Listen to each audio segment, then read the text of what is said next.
Assalamualaikum warahmatullahi wabarakatuh. Innal hamdalillah nahmaduhu wa nasta'inuhu wa nastaghfiruh wa na'udzu billahi min syururi anfusina wa min sayyiati a'malina.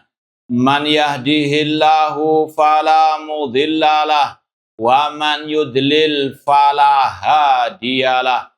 Ashhadu an la ilaha illallah wahdahu la syarikalah wa ashhadu anna Muhammadan abduhu wa rasuluh. Ya ayyuhalladzina amanu taqullaha haqqa tuqatih wa la tamutunna illa wa antum muslimun. Ya ayyuhan nasu taqu rabbakumul ladzi khalaqakum min nafsin wahidah wa khalaqa minha zawjaha wa batha minhuma rijalan katsiran wa nisaa wattaqullaha alladzi tasaaluna bihi wal arham innallaha kana 'alaikum raqibah. Ya ayyuhalladzina amanu taqullaha wa qulu qawlan sadida yuslih lakum a'malakum wa yaghfir lakum dhunubakum wa may yuti'illaha wa rasulahu faqad faza fawzan 'azima. Amma ba'd, fa inna asdaqal hadits kitabullah wa khairal hadi hadi Muhammadin sallallahu alaihi wasallam wa syarrul umuri muhdatsatuha wa kullu muhdatsatin bid'ah wa kullu bid'atin dhalalah wa kullu dhalalatin finnar. Ma'asal muslimin, ikhwani fillah wa akhwati, bapak-bapak, ibu-ibu, saudara-saudari rahmani wa rahmakumullah. Alhamdulillah, segala puji bagi Allah Subhanahu wa taala yang mempertemukan kita kembali dalam kajian akidah Al-Imam Al-Bukhari rahimahullah taala yang dicantumkan oleh Imam Al-Lalikai dalam kitab beliau Syarah Ushul I'tiqad Ahlussunnati wal Jamaah. Semoga Allah Subhanahu wa taala senantiasa memberikan kepada kita keistiqomahan dalam belajar akidah salaf dan berpegang teguh dengannya sampai akhir hayat kita nanti. Sekarang kita sampai pada poin kelima dari akidah Imam Al-Bukhari rahimahullah taala. Kata Imam Al-Bukhari, wa ma ra'aitu fihim ahadan yatanawalu ashaba Muhammadin sallallahu alaihi wasallam. Aku tidak pernah melihat seorang pun dari para ulama salaf yang mencela para sahabat Nabi Muhammad sallallahu alaihi wasallam. Ini salah satu akidah Ahlus Sunnah dan ijma' salaf yang berkaitan dengan para sahabat Nabi Sallallahu Alaihi Wasallam. Kita mau sebutkan dulu sebelum kita menyebut dalil-dalil tentang hal ini. Yang pertama tentang definisi sahabat Nabi. Kata para ulama Ahlus Sunnah, sahabat Nabi adalah man laqiyan Nabiyya Sallallahu Alaihi Wasallam wa amana bihi wa mata ala dzalik. Sahabat Nabi adalah yang pernah berjumpa dengan Nabi. Tentunya pada waktu Nabi masih hidup, bertemu langsung, bertatap muka langsung dengan Nabi Sallallahu Alaihi Wasallam. Kemudian beriman dengan Nabi dan meninggal di atas keimanan. Sekali lagi, ini syarat orang itu dikatakan sebagai sahabat Nabi. Yang pertama, pernah berjumpa dengan Nabi meskipun sesaat saja. Sebagaimana kata Imam Ahmad dalam kitab beliau Ushulus Sunnah, man sahibahu sanatan au syahran au yauman au sa'atan fahuwa sahibu.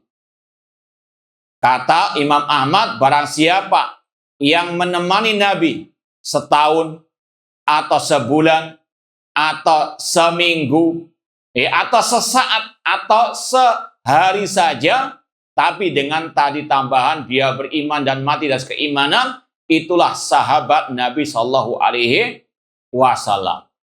Ya, sekali lagi yang pernah berjumpa dengan Nabi, berjumpa langsung, bukan lewat mimpi. Ya, kita yakini barang siapa yang melihat Nabi dalam keadaan mimpi, betul dia melihat Nabi. Kata Rasul, "Man ra'ani fil manam faqad ra'ani."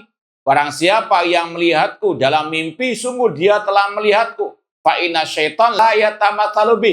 Karena setan nggak mungkin bisa menjelma seperti aku. Tapi permasalahannya, kalau ada orang yang ngaku mimpi Nabi, tanya dulu. Jangan dibenarkan dulu. Yang engkau lihat itu bagaimana ciri fisiknya? Misalnya, nggak berjenggot, ini Nabi palsu. Kurus kering, ini Nabi palsu. Sekali lagi, kalau dia melihat betul-betul sesuai dengan ciri fisik Nabi yang disifatkan oleh para sahabat dalam riwayat-riwayat yang sahihah, Imam Tirmidzi punya kitab Syama'il Muhammadiyah, yaitu ciri-ciri Nabi Shallallahu Alaihi Wasallam secara postur tubuh beliau bagaimana. Kalau cocok, maka itu salah satu tanda betul-betul dia melihat Nabi. Tapi juga jangan sampai kemudian Nabi mengajariku salat raghaib, misalnya menyuruhku untuk bertapa di Gunung Semeru misalnya. Ini sekali lagi bukan Nabi Muhammad SAW yang dia lihat, karena syariat Islam sudah sempurna, nggak ada lagi turun wahyu. Ya, sekali lagi hati-hati dengan yang mengaku-ngaku melihat Nabi kemudian ngajari wirid-wirid atau ajaran-ajaran yang tidak ada dalam hadis-hadis yang sahih. Itu bukan Nabi SAW yang sebenarnya. Apalagi kalau ngaku langsung ketemu Nabi yakdotan, dalam keadaan terjaga, pernah ketemu dengan Nabi, ini halu. Manusia yang khayal, dusta. Nabi sudah meninggal dunia, beliau di alam barzah, nggak mungkin keluar lagi ke dunia. Dilihat dalam keadaan terjaga. Para sahabat saja yang paling dicintai Nabi, yang mereka cinta dengan Nabi, setelah meninggalnya Nabi nggak pernah melihat Nabi SAW. Atau ketika acara-acara ritual mereka Nabi muncul. Na'udzubillah min dzalik. Ini manusia-manusia penuh dengan kehaluan. Manusia halusinasi. Hati-hati, ini dusta. Sahabat Nabi yang berjumpa dengan Nabi ketika Nabi masih hidup, melihat dalam keadaan terjaga. Kemudian tadi beriman dengan Nabi dan meninggal di atas keimanan. Itu definisi sahabat Nabi Shallallahu Alaihi Wasallam. Ini disampaikan oleh para ulama, diantaranya untuk membantah kelompok-kelompok sesat yang sesat menyesatkan dalam definisi siapa sahabat Nabi. Contoh, tokoh kelompok Hizbut Tahrir yang bernama Taqiyuddin An-Nabhani. Dia punya definisi lain tentang sahabat Nabi yang sesat menyesatkan. Dengan mengatakan sahabat Nabi itu syaratnya harus bertemu, berteman, bermajelis dengan Nabi setahun atau 2 tahun. Ikut perang sekali atau 2 kali. Ini definisi yang bid'ah kata para ulama. Kemudian di balik definisi itu ada makar jahat yang tersimpan, yaitu ingin mencaci maki, mencela sahabat Nabi. Dengan definisi itu, dia ingin mengeluarkan sebagian sahabat dari kategori sahabat. Di antaranya katanya Muawiyah itu bukan sahabat Nabi. Na'udzubillah min dzalik, padahal Muawiyah bin Abi Sufyan yang pernah menulis Al-Quran di zaman Nabi Shallallahu Alaihi Wasallam. Maka pegang erat definisi sahabat yang disampaikan oleh para ulama ahli sunnah tadi. Jangan ikuti definisi-definisi yang lainnya. Di baliknya tadi banyak hal-hal yang tersimpan dari racun-racun berbisa untuk menyudutkan sebagian dari para sahabat Nabi Shallallahu Alaihi Wasallam. Kemudian kalau kita sudah paham definisi sahabat Nabi, Maka apa akidah Ahlussunnah terhadap para sahabat Nabi? Ini kalau kita mau meringkas dari referensi-referensi yang ada, dari kitab-kitab akidah ulama salaf yang ada, ya di antaranya ada 5 poin akidah Ahlussunnah terhadap para sahabat Nabi. Yang disebutkan Imam Bukhari di sini, ya ada 2 poin. Ya kita mau tambahkan 3 dari referensi yang lain. Di antaranya, kalau antum mau 5 referensi ini ada dalam kitab Mu'taqad Ahlussunnah wal Jamaah oleh Imam Al-Kirmani, ya muridnya Imam Ahmad. Ya, kitab akidah yang judulnya Mu'taqad Ahlussunnah wal Jamaah atau Ijma' Salaf tentang akidah oleh Imam Harab Al-Kirmani. Disebutkan 5 poin ini. 5 poin akidah Ahlussunnah tentang sahabat Nabi. Apa saja? Yang pertama, mencintai para sahabat Nabi Shallallahu Alaihi Wasallam. Sesama orang mukmin wajib cinta mencintai karena Allah. Awsaq oral iman al-hubbu fillah wal bughdu fillah. Sekuat-kuat tali keimanan cinta dan benci karena Allah. Kita cinta kepada orang beriman karena dia beriman kepada Allah. Dan perlu diingat, konsekuensi iman kepada Allah, kalau kita cinta fulan karena dia beriman kepada Allah, maka konsekuensinya kalau dia tidak beriman lagi kepada Allah, kewajibannya apa? Membenci. Ya, ini yang disampaikan oleh para ulama, al-wala wal bara. Jangan ketika dia berubah, nggak beriman kepada Allah atau alias berbuat syirik misalnya, tetap mencintai, tidak benar. Yaitu wala wal bara, cinta dan benci bukan karena Allah. Itu cintanya mungkin karena apa? Kalau cintanya kepada Allah, ketika Allah disekutukan oleh si fulan, wajib dia apa? Membenci si fulan. Sebagaimana dia cinta kepada si fulan karena dia beriman kepada Allah, sekarang dia berubah, wajib dibenci karena Allah juga. Ini juga apa? Berkaitan dengan, ya misalnya ada ustadz, dulunya Ahlussunnah, kita cintai karena dia di atas akidah Ahlussunnah. Ketika dia berubah, kelaziman cinta dan benci karena Allah, kita benci karena apa? Karena Allah juga. Tapi kalau antum tidak berubah cintanya, meskipun sang ustaz sudah berubah, berarti cinta antum bukan karena apa? Karena Allah. Awsaqul iman al-hubbu fillah wal bughdu fillah. Sekuat-kuat tali keimanan cinta dan benci karena Allah. Kita cinta kepada sang ustaz karena dia di atas akidah sahihah, karena dia di atas sunnah Rasulullah SAW. Tapi ketika berubah, itu sambungan hadisnya al-bara, ya al-bughdu fillah, benci karena apa? Karena Allah, karena dia sudah menyimpang dari ajaran Allah, menyimpang dari ajaran Rasul, menyimpang dari akidah as-salaf. Ya, sekali lagi ini al-wala wal bara, cinta dan benci karena Allah yang sejati. Ketika dia konsisten di atas akidah, di atas manhaj, di atas sunnah Rasul, kita terus cinta karena Allah Ta'ala. Tapi kalau sudah berubah, maka harus apa? Berubah juga. Ini sekali lagi, kata Rasul, awsaqul iman al-hubbu fillah wal bughdu fillah. Sekuat-kuat keimanan, cinta dan benci karena Allah. Kalau orang mukmin biasa saja wajib kita cintai karena Allah, apalagi para sahabat Nabi. Terlebih, Rasul menegaskan dalam hadis yang sahih, ayatul iman hubbul ansar. Tanda keimanan mencintai kaum al-ansar. Apalagi kaum al-muhajirin. Intinya semua sahabat wajib dicintai karena Allah Subhanahu wa Ta'ala. Apalagi kita tahu sendiri bagaimana kiprah perjuangan para sahabat. Mereka pejuang Islam pertama. Islam sampai kepada kita, ya, yang pertama bifadrillah, karena karunia dari Allah. Kemudian karena perjuangan para sahabat Nabi SAW, maka kewajiban kita mencintai mereka. Makanya Imam At-Tahawi rahimahullah dalam Al-Aqidah Tahawiyah berkata, wa nuhibbu ashaba Rasul SAW.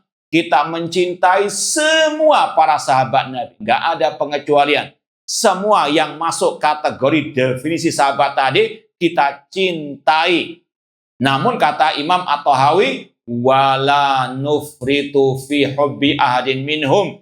Tapi tidak boleh berlebih-lebihan. Sebagaimana kelompok Syiah Rafidah Mereka mencintai Ali, mencintai Hasan wal Husain dari sahabat Rasul, tapi berlebihan sampai menuhankan mereka. Ini batil. Ya, sekali lagi, cinta Ahlus Sunnah kepada para sahabat Nabi ya tidak sama dengan cintanya kelompok Syiah, Rafidhah. Ya, cintanya sesuai dengan batasannya. Cinta kepada sahabat juga tidak boleh melampaui cinta kita kepada Rasulullah SAW. Ya, kalau misalnya ada ucapan sahabat bertentangan dengan misalnya ucapan Rasul, maka kita dahulukan ucapan siapa? Rasul, karena kita lebih mencintai Rasul di atas semua manusia, bahkan di atas para sahabat Nabi SAW. Kemudian Imam At-Tahawi juga melanjutkan ucapan beliau dengan mengatakan wa hubbuhum dinun wa imanun wa ihsanun. Mencintai para sahabat adalah bentuk berpegang teguh dengan agama, itu bagian dari keimanan dan itu bagian daripada kebaikan. Dan kita sering mengatakan ibadah itu bukan rukuk sujud saja, perbuatan dohir anggota badan kita, namun di antara ladang pahala ini masalah akidah. Kita mencintai para sahabat itu pahala, itu ladang ibadah. Ya, maka tanamkan cinta kepada para sahabat Nabi SAW. Kemudian yang kedua, akidah Ahlussunnah terhadap para sahabat, memuji para sahabat Nabi SAW. Bagaimana tidak? Allah dan Rasulnya saja banyak memuji para sahabat Nabi SAW. Contoh dalam surat At-Taubah ayat yang ke-100. Wasabiqunal awwaluna minal muhajirin wal ansar walladina taba'uhum biihsan radhiyallahu anhum wa radu'an. Orang-orang pertama lagi terdahulu masuk Islam dari kalangan muhajirin dan kaum al-ansar dan yang mengikuti mereka dengan baik. Allah ridha kepada mereka dan mereka pun ridha kepada Allah. Bahkan lebih dari itu, wa adalahum jannatin tajri tahtal anhar. Dan Allah sediakan bagi mereka surga yang mengalir di bawahnya sungai-sungai. Ini pujian Allah dan janji Allah kepada para sahabat Nabi. Luar biasa. Kalau Allah memuji mereka, kewajiban kita memuji para sahabat Nabi SAW. Allah juga memuji para sahabat dalam surat Al-Fatah ayat yang terakhir.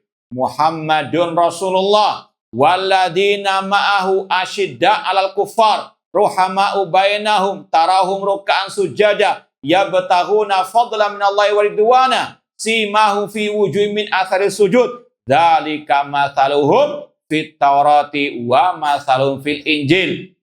Muhammad adalah utusan Allah dan yang bersama beliau. Siapa mereka? Para sahabat Nabi. Asyidda al-kufar, keras kepada orang kafir, kasih sayang di antara mereka. Engkau melihat para sahabat rukuk sujud, mengharapkan karunia dan ridha dari Allah. Ini pujian Allah kepada para sahabat. Kemudian tanda-tanda mereka ada pada bekas sujud di wajah mereka. Itulah perumpamaan mereka dalam kitab Taurat dan Injil. Kata para ulama, Allah sudah memuji para sahabat sebelum para sahabat lahir. Yaitu tadi, Allah memuji mereka di mana? Kitab Taurat dan Injil sebelum para sahabat terlahir di dunia. Allah sudah memuji mereka. Luar biasa. Ya, maka kewajiban setiap muslim muslimah memuji para sahabat Nabi SAW. Tapi tadi tentunya tidak boleh sampai berlebih-lebihan. Jangankan memuji para sahabat, memuji Rasul juga tidak boleh berlebih-lebihan. Rasul bersabda, la tutruni kama atratin nasara Isa ibn Maryam. Jangan kalian berlebih-lebihan dalam menyanjung diriku sebagaimana orang Nasara berlebih-lebihan dalam menyanjung Nabi Isa alaihi assalam. Tidak boleh mengatakan ya Nabi itu yang memiliki dunia dan akhirat. Ya akramal khalqi maliman aludu bisiwaka indahulil hadisil amami. Dalam qasidah sebagian kaum muslimin ada ucapan yang berlebihan kepada Nabi sampai mendudukkan Nabi sejajar dengan Allah. Dengan ungkapan mereka tadi, wahai Muhammad makhluk yang paling mulia, tidak ada tempat aku berlindung kecuali kepada dirimu ketika musibah datang. Naudzubillah min dzalik. Musibah datang, berlindung kepada siapa?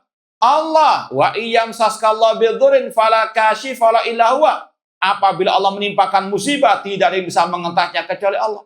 Tapi mereka mengatakan Nabi Muhammad tempat mereka berlindung. Syirik kepada Allah. Berlebih-lebihan menyanjung Nabi Muhammad. Ditambah lagi dengan kata-kata wa min judika dunya wa dharrataha. Di antara kedermawanan Muhammad adanya dunia akhirat.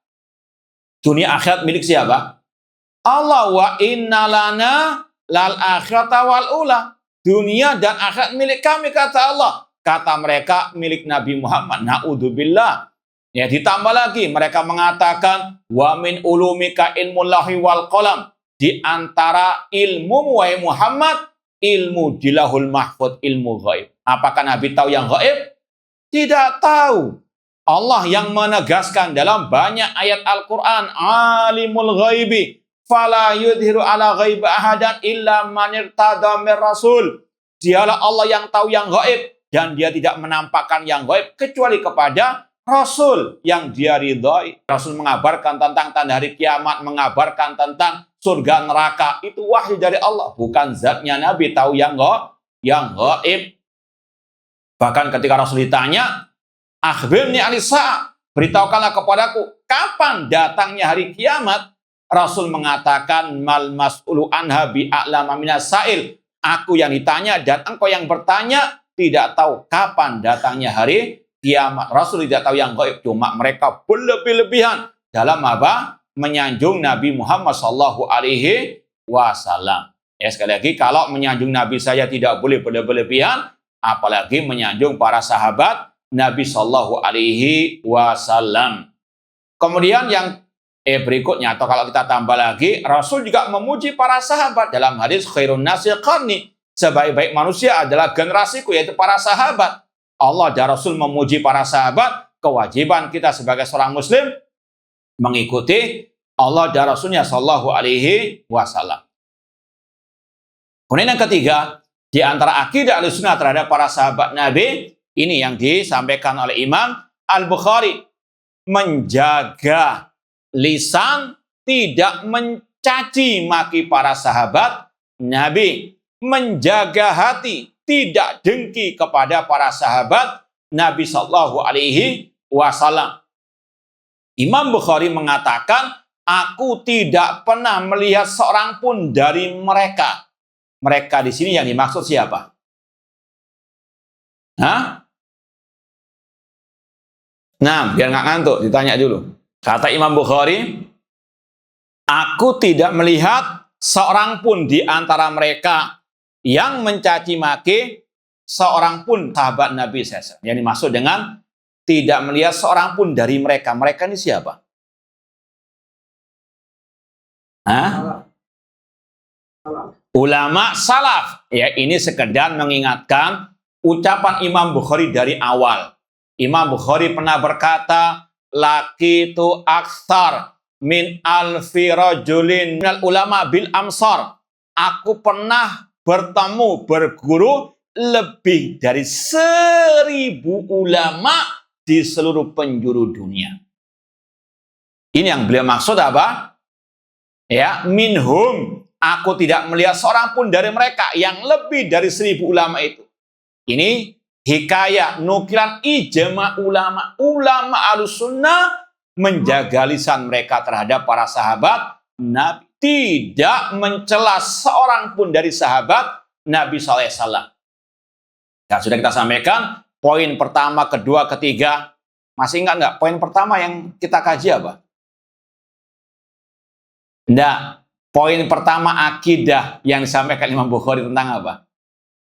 Nah, yang rajin hadir. Nah, anak kira nggak pakai buku itu hafal sudah. Baik, masalah apa? Al-iman. Ya, sekedar murojaah saja. Murid SD aja sering di murojaah kok. Apalagi antum di Iya, sudah profesor doktor. Ya, masalah keimanan. Ya, kedua masalah Al-Qur'an kalamullah. Kemudian yang ketiga masalah iman kepada takdir, dan terakhir bulan lalu membahas masalah kaidah takfir versi Ahlussunnah. Dan yang kelima sekarang pembahasan masalah sahabat Nabi Shallallahu Alaihi Wasallam. Intinya tadi akidah Ahlussunnah terhadap para sahabat yang pertama mencintai mereka, memuji mereka, tidak mencela seorang pun dari para sahabat Nabi Shallallahu Alaihi Wasallam. Kemudian Imam Al-Bukhari membawakan dalil tentang poin yang satu ini. Qalat Aisyah, berkata Aisyah radhiyallahu anha, umiru an yastaghfiru lahum. Mereka kaum muslimin itu diperintahkan oleh Allah untuk memohonkan ampun untuk para sahabat kepada Allah Subhanahu wa taala lewat firman-Nya, wa dzalika qauluhu rabbana ighfir lana wa li ikhwanina alladziina sabaquna bil iman wala taj'al fi qulubina ghillal lil ladzina amanu rabbana innaka raufur rahim. Surat Al-Hasyr ayat ke-10. Orang-orang yang datang setelah para sahabat, mereka mengatakan, wahai Rabb kami, wahai Rabb kami, ampunilah kami dan saudara-saudara kami yang telah mendahului kami dengan keimanan, dan jangan engkau jadikan dalam hati kami kedengkian terhadap orang yang beriman. Wahai Rabb kami, sesungguhnya engkau maha penyantun lagi maha penyayang. Syekhul Islam Ibnu Taimiyah rahimahullah dalam kitab Al-Aqidah Wasithiyah membawakan juga ayat ini, dan beliau sebelumnya berkata, wa min usuli ahli sunnati wal jamaah salamatu qulubihim wa alsinatihim fi ashabi Rasul SAW. Di antara prinsip ahlu sunnah wal jamaah menjaga hati tidak dengki kepada para sahabat, menjaga lisan tidak mencaci maki para sahabat. Kemudian beliau membawakan ayat ini. Kalau kita renungkan, Rabbana ighfir lana wa li ikhwanina alladziina sabaquna bil iman. Lisan mendoakan para sahabat, bukan malah mencaci maki para sahabat. Itu inti poin. Menjaga lisan tidak mencaci maki. Bahkan kita diperintah mendoakan para sahabat. Kemudian yang kedua, wala taj'al fi qulubina. Ya Allah, jangan engkau jadikan hati kami dengki kepada mereka. Yang dimaksud mereka orang beriman secara umum dan secara khusus para sahabat Nabi Shallallahu Alaihi Wasallam. Dan para ulama Ahlussunnah sangat keras, tegas terhadap orang-orang yang mencaci maki para sahabat Nabi Shallallahu Alaihi Wasallam. Contohnya Imam Abu Zur'a Ar-Razi yang hidup di abad ketiga Hijriah. Beliau pernah berkata, apabila engkau melihat seseorang mencaci maki satu sahabat Nabi saja, ketahuilah dia itu zindik alias munafik. Dan itu sesuai dengan sabda Nabi. Nabi bersabda dalam terusan hadis tadi, ayatun nifaq bughdul ansor. Tanda kemunafikan kalau dia membenci sahabat Al-Ansor. Dan ini juga berkaitan dengan para sahabat secara umum. Kemudian Imam Abu Zur'a Ar-Razi juga mengatakan, Fa'inal Qur'an indana hakun, wa rasul indana hakun, inna ma'adda ilaina hadal kitab wa sunnah ashabu Rasul SAW. Sesungguhnya Al-Quran dan hadis adalah hak menurut kami. Dan yang menyampaikan Al-Quran dan hadis kepada kami, para sahabat Nabi. Innama yuriduna an yajrahu syuhudana liyubtilul kitab wa sunnah. Mereka yang mencaci maki para sahabat Nabi, itu pada hakikatnya ingin membatalkan Al-Quran dan Sunnah. Kenapa demikian? Karena yang membawa Al-Quran dan Sunnah adalah apa? Para sahabat Nabi. Kalau para sahabat sudah jatuhkan kehormatan mereka, yang jatuh juga apa? Yang dibawa oleh mereka. Apa itu? Al-Quran dan Sunnah Rasul SAW. Kemudian kata Imam Abu Zur'a Ar-Razi, wal jarhu bihim aula. Mencaci maki, yang mencaci maki para sahabat itu yang lebih utama. Wahum zanadiqa. Dan yang mencaci maki para sahabat itu orang-orang zindik, munafik. Na'udzubillah min dzalik. Demikian pula Imam Ahmad dalam kitab Ushulus Sunnah. Beliau berkata, "Manintaqasa ahadan min ashabin Nabi sallallahu alaihi wasallam au abghadahu bihadatsin kana minhu au dzakara masawiya fa huwa mubtadi'."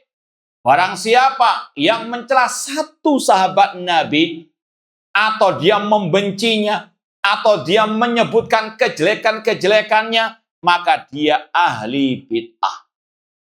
Ini kaidahnya.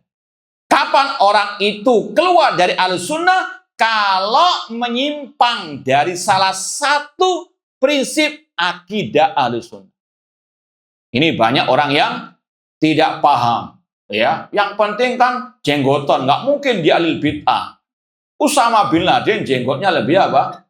Ya, panjang daripada antum. Namun dia mubtadi, sesat, menyesatkan. Tokoh teroris abad ini. Paham?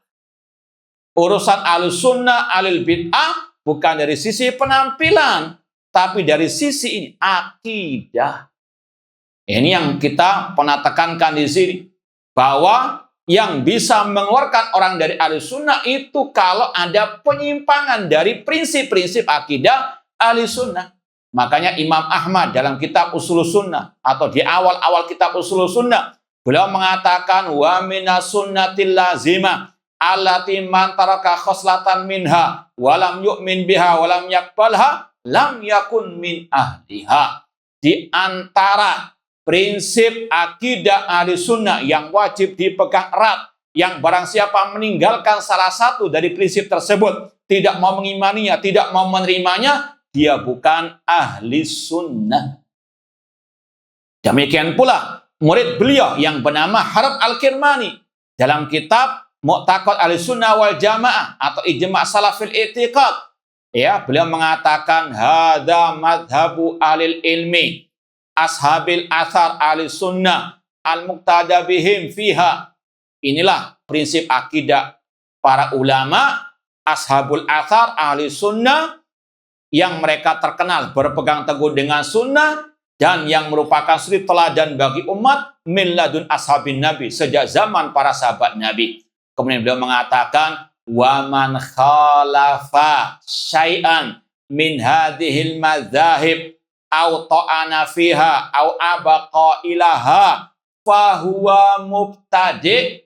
Kata beliau, barang siapa menyelisihi salah satu prinsip akidah Ahlussunnah yang akan beliau sebut dalam kitab tersebut, atau mencela orang yang mengucapkannya, atau mencela akidah tersebut, maka dia mubtadi'. Ya, ini juga sekaligus jawaban di medsos ketika masalah yang kemarin viral itu. Ya, kalau ditanya kapan orang itu dikatakan mubtadi', siapa mubtadi'? Ini namanya mubtadi' alil bid'ah. Kata dua ulama salaf tadi, Imam Ahmad dan muridnya, yang dikatakan alil bid'ah itu kalau sudah menyimpang dari salah satu prinsip ahli sunnah. Paham ya? Dan prinsip ahli sunnah itu banyak poin-poinnya. Imam Bukhari saja menyebut di sini ada 8 poin. Paham dong? Akidah ahli sunnah bukan hanya berkaitan dengan tauhid asma wa sifat. Kan dia benar akidah tauhidnya. Kita katakan, iya betul. Tapi masalah poin yang lain, masalah akidah, ya, seperti misalnya dia mencaci maki pemimpin, atau bahkan membolehkan memberontak kepada pemimpin kaum muslimin, atau dia mungkin mencela sahabat Nabi, atau dia tidak ada al-bara' terhadap ahli bid'ah ataupun bahkan kebid'ahan. Nanti akan disampaikan oleh Imam Bukhari. Wa kanu yanhauna 'anil bid'ah. Poin ke-6 ini bocorannya. Setelah poin yang kita bahas sekarang ini, poin yang ke-6, masalah bid'ah. Ahlussunnah sangat amat luar biasa bencinya kepada bid'ah dan memerangi kebid'ahan. Bahkan Imam Ahmad dalam awal kitab Ushulus Sunnah mengatakan, Ushulus Sunnah indana at-tamassuk bima kana ali ashabur Rasul sallallahu wal iktida'u bihim. Prinsip akidah kami, kata Imam Ahmad, adalah mengikuti jejak para sahabat, meneladani para sahabat, wa tarkul bid'ah, dan meninggalkan segala bentuk kebid'ahan, wa kullu bid'atin dolalah, dan setiap bid'ah itu sesat. Kalau ada yang dikatakan ulama Ahlussunnah misalnya, atau dai sunnah, ustaz sunnah, tapi berusaha untuk melembekkan masalah bid'ah, nggak apa-apa, jangan ribut-ribut masalah maulid, baca saja, ya. Ini sekali naudzubillah min dzalik, ya. Masalah apa? Ziarah kuburan khusus hari raya misalnya, ya nggak apa-apa. Dia pun praktekkan. Ketika orang-orang misalnya rame hari raya ziarah kubur mengkhususkan, dia berusaha untuk apa? Melegalkan, meskipun dengan kata-kata nggak boleh mengkhususkan. Tapi sudah, itu memang rahasia umum. Orang-orang kalau ziarah kubur di hari raya memang untuk apa? Mengkhususkan. Cuma ini, ya, ahlu syubhat demikian. Lembut kelihatannya, namun racun, naudzubillah min dzalik. Ini bukan ahli sunnah. Ahli sunnah gatal meraih kebid'ahan. Justru malah apa? Orang dianjurkan, meskipun dengan kata-kata jangan dikhususkan. Naudzubillah min dzalik. Orang itu sudah datang tiap tahun ke tempat itu, dan mereka orang-orang situ juga. Ngapain datang pas hari raya Idul? Nah, ini orang yang GBLK-nya luar biasa. Ya, intinya tadi, al-bid'ah memang demikian. Ingin untuk apa? Melegalkan kebid'ahan mereka dengan berbagai macam apa? Berbagai macam cara. Ya, hati-hati. Ini sekali lagi, ahlul bid'ah itu bukan sekali lagi harus dia apa? Jatuh ke dalam akidah kelompok Syiah Rafidhah, Jahmiyah. Namun sekali lagi, salah satu akidah atau prinsip akidah salaf diselisihi, itu sudah apa? Kata Imam Ahmad, kata Imam Harab Al-Kirmani, mubtadi'. Paham dong? Apalagi banyak gaulnya juga dengan ustadz-ustadz alil bidah, ustadz-ustadz yang tadi halu masalah karomah atau masalah naudzubillah min dzalik. Kalau kita baca lagi dalam kitab Aqidah Salaf Ashabul Hadits, Ahlussunnah yubghiduna 'alal bidah wala yajlisuna wa yashabunahum. Ahlussunnah membenci alil bid'ah, tidak bermajlis dengan mereka, tidak mencintai mereka, tidak bersahabat dengan mereka. Kok ini malah apa? Bermesraan sakinah mawaddah warahmah dengan ahli al-bidah. Sebagaimana kata pepatah Arab, at-tuyur bi asbahiha taqa. Namanya burung akan bertengger dengan apa? Yang sejenis. Pernah nggak ketemu burung merpati bertengger dengan burung gagak? Hah? Ini secara umum tidak mungkin. Demikian pula Ahlus Sunnah dengan Ahlus Sunnah. Kalau ada Ahlus Sunnah bertengger dengan Ahlul Bidah, ini Ahlus Sunnah KW. Penampilannya kayak Ahlus Sunnah, namun isinya apa? Ahlul Bidah, demikian. Maka hati-hati. Intinya tadi Imam Ahmad menyampaikan salah satu ciri ahli bid'ah mencela, mencaci maki satu sahabat Nabi SAW. Kalau mau diperinci lagi, hukum mencaci maki para sahabat bukan hanya satu ini saja. Ya, dalam artian yang pertama, kalau mencaci satu sahabat Nabi, misalnya mencaci maki Muawiyah, contoh seperti Said Qutb, tokohnya kelompok Ikhwanul Muslimin, dia mencaci Muawiyah. Kata Said Qutb, ketika Muawiyah dan Ali bin Abi Thalib berselisih, Muawiyah dan juga Amr bin As menggunakan kemunafikan, kecurangan, kebohongan, maka dia pun menang atas Ali bin Abi Thalib. Ini sekali lagi adalah apa? Caci makian kepada lebih dari satu sahabat Nabi. Satu saja mubtadi, apalagi lebih dari satu. Mencaci maki Muawiyah, mencaci maki Amr bin As. Maka dia apa? Tidak diragukan lagi, kata ulama, mubtadi ahli bid'ah. Ditambah dengan kesesatan-kesesatan yang lainnya. Paham dong? Mencaci maki satu sahabat Nabi hukumnya mubtadi.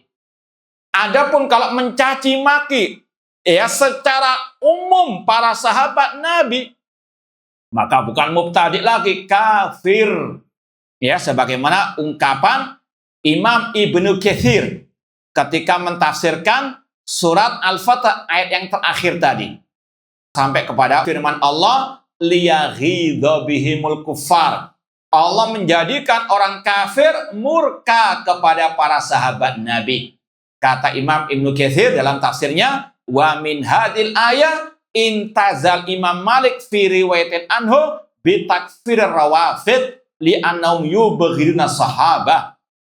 Dari ayat inilah Imam Malik berpendapat dalam salah satu riwayat beliau tentang kafirnya kelompok Syiah Rafidhah karena mereka yubghidun, membenci para sahabat secara umum. Mayoritas sahabat mereka benci, bahkan mereka kafirkan. Sebagaimana ungkapan tokoh hadas mereka Al-Kulaini dalam kitabnya Usul Kafi, dia mengatakan kana nasu ahla ridda ba'da wafati Rasul SAW, bahwasanya semua manusia sepeninggal Rasul murtad. Siapa yang dimaksud manusia di situ? Para sahabat, kecuali 3 saja. Di antaranya Salman Al-Farisi radhiyallahu anhu. Maka tidak aneh kalau sekali lagi tadi ulama salaf banyak mengkafirkan Syiah Rafidhah. Di antaranya tadi mereka mencaci maki, membenci mayoritas para sahabat Nabi. Jadi tolong dibedakan, mencaci maki 1 atau 2 atau 3 dari sahabat Nabi hukumnya mubtadi. Adapun mencaci maki secara umum para sahabat Nabi, maka itu kemurtadan. Naudzubillahi min dzalik. Kemudian ada lagi mau kalau diperinci, mencaci maki tadi 1 sahabat Nabi itu mubtadi hukumnya. Kecuali kalau mencaci maki Aisyah dengan menuduhnya berbuat kekejian sebagaimana kasus Abdullah bin Ubay. Aisyah dituduh apa? Berselingkuh. Paham? Kalau ada orang yang mencela Aisyah, sekali lagi mencela 1 sahabat secara umum dalam artian mencaci maki Muawiyah, Abu Hurairah misalnya, dia mubtadi. Paham? Tapi kalau mencaci maki 1 sahabat Nabi yang bernama Aisyah yang juga merupakan Ummul Mukminin dengan mengatakan Aisyah berbuat kekejian pada waktu itu, ini murtad. Paham? Jadi diperinci oleh para ulama. Paham dong? Mencaci maki Aisyah dengan menuduhnya berbuat kekejian seperti yang dituduhkan oleh Abdullah bin Ubay bin Salul, Rasul munafikin pada waktu itu, maka orang itu kafir karena orang itu mendustakan Al-Quran yang telah mensucikan Aisyah radhiyallahu anha dari tuduhan tersebut. Paham dong? Tes. Paham atau enggak? Hukum mencaci maki sahabat Nabi. Apa hukumnya dulu? Apa hukumnya secara umum dulu? Haram atau makruh? Haram, ya. Apa perinciannya? Kalau mengatakan kebanyakan sahabat Nabi itu fasik misalnya, apa hukumnya? Murtad, ahsantum. Kalau mencaci maki 1 sahabat Nabi hukumnya mubtadi. Paham dong? Nah, itu sekali lagi perincian dari para ulama tentang hukum mencaci maki para sahabat Nabi yang semuanya haram, cuma ada perinciannya antara bid'ah dan riddah. Antara bid'ah dan riddah, kemurtadan. Rasul SAW bersabda, la tasubbu ashabi, jangan kalian mencaci maki para sahabatku. Fawaladi nafsi biyadi, demi Allah yang jiwaku ada di tangannya, lau anna hadakum anfaqa misla Uhudin dahaban ma balagha muddadin wala nasifa. Seandainya salah seorang di antara kalian menginfakkan 1 gunung Uhud emas, tidak akan menyamai sedekah 1 mud sahabat Nabi, bahkan separuhnya. Artinya sekali lagi jaga lisan terhadap para sahabat Nabi. Rasul mengatakan, idza dzukra ashabi fa'amsiku, apabila disebut tentang para sahabatku, jaga lisan. Dan juga terutama yang berkaitan dengan tadi pertikaian antara Ali dan Muawiyah, hati-hati. Jangan mencela salah satu dari kedua belah pihak tadi. Mereka semuanya para sahabat Nabi. Ahlussunnah mengatakan mereka semuanya ahli ijtihad. Kalau ada yang benar dapat 2 pahala, kalau ada yang salah itu dapat 1 pahala. Tidak boleh dicela sama sekali. Makanya Imam Ahmad rahimahullah ketika ditanya tentang pertikaian di antara para sahabat tadi, Imam Ahmad membacakan ayat surat Al-Baqarah tilka ummatun qad khalat laha ma kasabat walakum ma kasabatum wala tus'aluna amma kanu ya'malun. Itulah umat-umat yang sudah berlalu. Bagi mereka apa yang mereka perbuat, dan bagi kalian apa yang kalian perbuat, dan kalian tidak akan ditanya tentang apa yang mereka perbuat. Para sahabat sudah menggapai kedudukan yang tinggi di sisi Allah Subhanahu wa taala, janji dan pahala yang luar biasa dari Allah. Kita nggak tahu.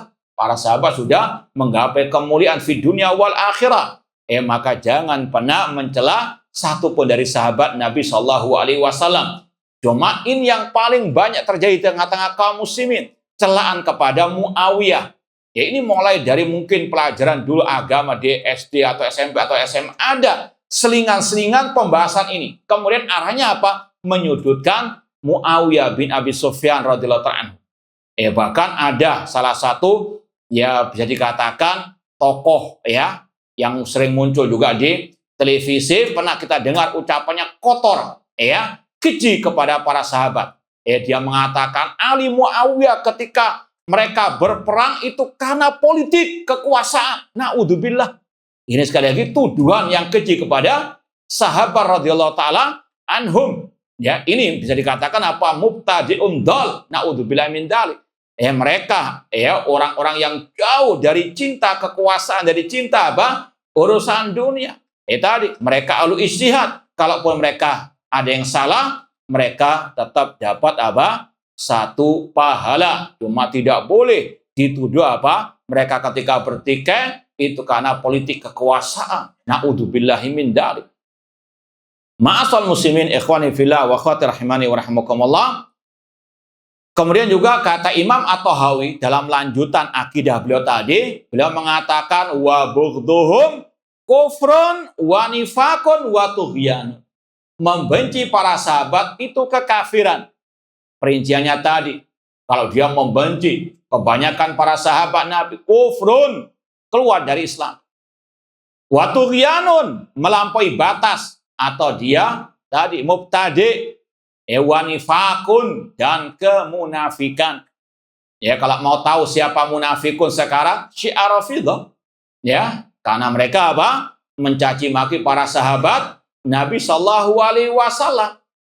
Makanya aneh bin nyeleneh kalau ada kelompok-kelompok jihad yang bergabung dengan apa? Mereka musuh Islam, mereka musuh pejuang Islam yang pertama, para sahabat Nabi. Ya, kok mau masih apa bermesraan dengan mereka? Naudzubillahi min dzalik. Ikhwani fillah wa akhwati rahimani wa rahimakumullah. Kemudian poin yang keempat di antara akidah Ahlussunnah terhadap para sahabat Nabi, dan itu juga tercantum dalam ucapan Imam Bukhari ketika beliau mengatakan qalat Aisyah berkata mereka diperintah beristighfar, memohonkan ampun kepada Allah untuk para sahabat. Di situ ada makna mendoakan para sahabat dengan kebaikan. Ini poin yang keempat. Ya, mencintai, memuji, menjaga lisan, tidak mencaci maki, dan yang keempat, mendoakan para sahabat dengan kebaikan. Entah dengan mengatakan ghafarallahu lahum, rahimahumullah, atau radhiyallahu taala anhum, mendoakan mereka dengan kebaikan. Dalilnya ayat ini. Sekali lagi, ini poin yang keempat. Dan yang kelima, di antara akidah Ahlussunnah terhadap para sahabat, sebagaimana kata Imam Ahmad tadi, usulus sunnah indana at-tamassuk bima kana alai ashabu Rasul sallallahu alaihi wasallam. Di antara prinsip akidah kami, mengikuti jejak para sahabat Nabi sallallahu alaihi wasallam. Terutama dalam bab akidah, ikuti akidah para sahabat Nabi Shallallahu Alaihi Wasallam. Ya, masalah ibadah, contoh ya. Sekarang ini kita di bulan apa Hijriah? Bulan Rajab. Maka seorang Muslim, apalagi yang mengaku Ahlussunnah, menengok kepada bagaimana para sahabat, ya, mereka menyikapi bulan Rajab. Apakah mereka salat raghaib? Tahu salat raghaib? Ya, sebagian kaum muslimin mungkin melaksanakannya hari Kamis kemarin. Yaitu apa? Salat 12 rakaat, atau mungkin terserah mereka, namanya bid'ah kan, terserah selera mereka. Ya, Pokoknya dilakukan di malam Jumat pertama bulan Rajab. Ya, Kamis kemarin. Antara maghrib dan al-isya. Para sahabat tidak pernah melaksanakan salat raghaib.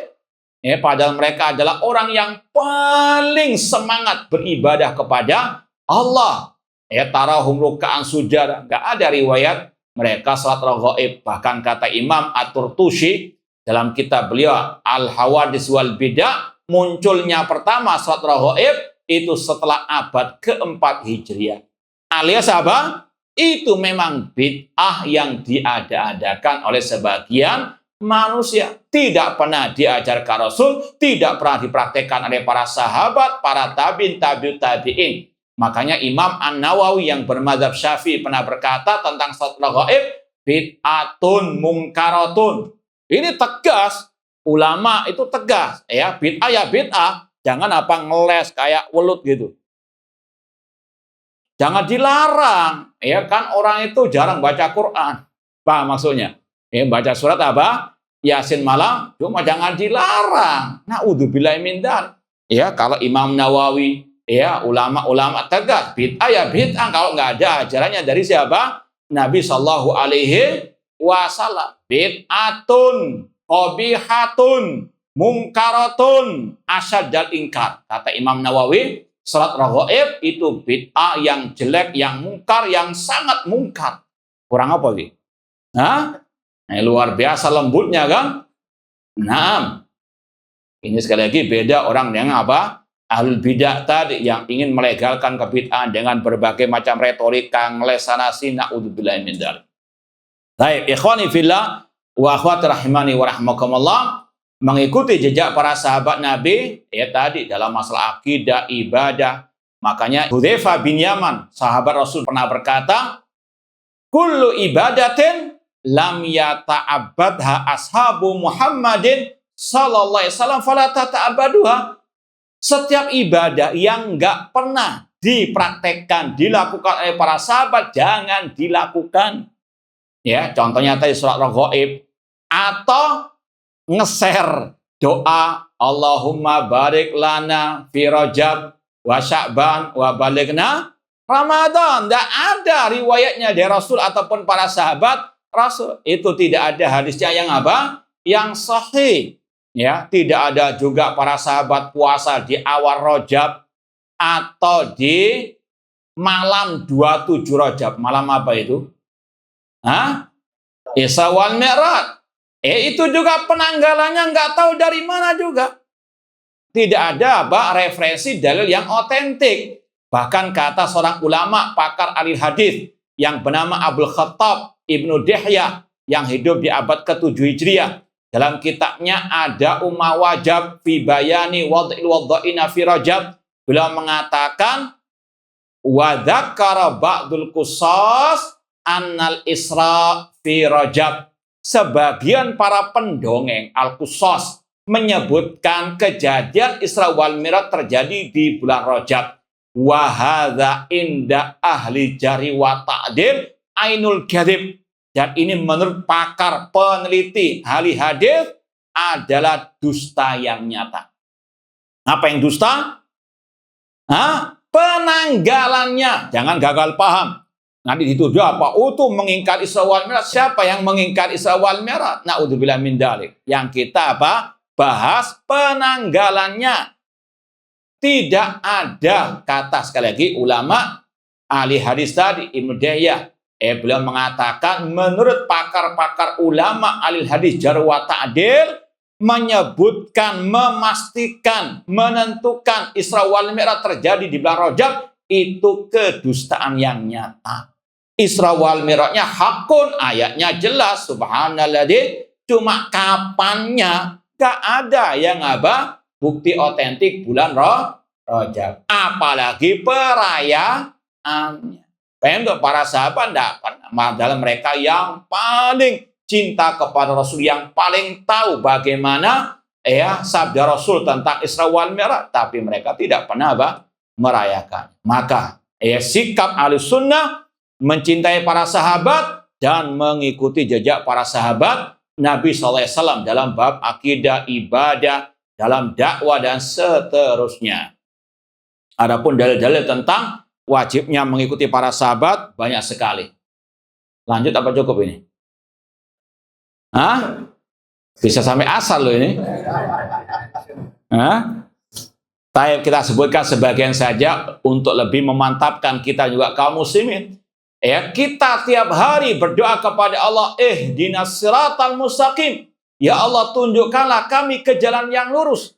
Imam Ibnu Qayyim rahimahullah ketika mentafsirkan ayat ini dalam kitab beliau Madarijus Salikin pernah berkata, man kana araf bil haqqi wal ittiba'i lahu fa huwa aula bisiratil mustaqim. Yang lebih tahu tentang kebenaran, yang lebih mengikuti kebenaran, dialah yang lebih layak dengan as-siratal mustaqim.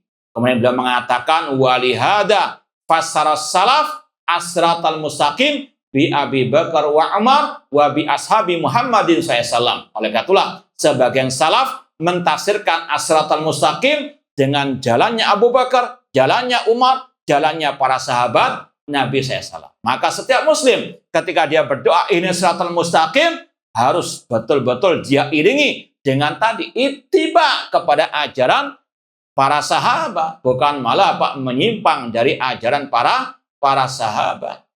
Kemudian juga dalilnya surat Al-Baqarah, Allah berfirman, fa in amanu bimisli ma amantum bi faqad ihtadaw. Jika mereka manusia beriman sebagaimana imannya kalian wahai para sahabat, mereka akan mendapatkan petunjuk. Tidak ada hidayah petunjuk kecuali dengan melewati jejak para sahabat Nabi SAW. Demikian pula dalam surat At-Taubah 100 tadi, Allah mengatakan walladzina taba'um bi ihsan, dan yang mengikuti mereka dengan baik. Ya, dengan baik di sini totalitas dalam artian tidak mengikuti akhlaknya saja namun akidahnya ditinggalkan. Naudzubillahi min dzalik. Ya, ini parah sebagian orang meneladani katanya ya akhlaknya Rasul tapi akidahnya Rasul tidak diikuti apalagi dalam bab at-tauhid. Naudzubillahi min dzalik. Kemudian ikhwani fillah wa akhwati rahimani wa rahmakumullah, kalau dalam hadis dalil wajibnya mengikuti para sahabat, alaikum bisunnati wa sunnatil khulafa rasyidin, pegang sunnahku dan sunnah para khulafa rasyidin. Rasul mengatakan ketika ditanya siapa yang selamat, ma'an alaihi wa ashabi. Makanya mengikuti para sahabat hukumnya bukan mustahab, bukan hukumnya sunnah. Kalau ditinggalkan tidak berdosa, berdosa. Ya, hukum mengikuti para sahabat fardu ain, wajib bagi setiap muslim muslimah mengikuti ajaran Rasul dan juga para sahabat Rasul, dan itu termasuk bagian daripada akidah Ahlussunnah. Akidah Ahlussunnah mengikuti ajaran para sahabat Nabi seperti yang dikatakan oleh Imam Ahmad tadi, usul sunnah indana at-tamassuk bima kana ali ashab Rasul sallallahu wal iktida'u bihim. Baik, kalau mungkin ada pertanyaan, tafadhalu. Kalau tidak ada, jangan memaksakan. Nah, silakan.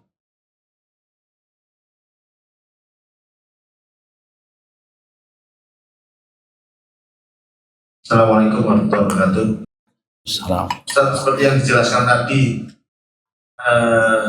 arti sahabat walaupun bertemu cuma sehari atau sekian jam, gimana dengan kuasa Allah, apa bisa dikatakan sahabat?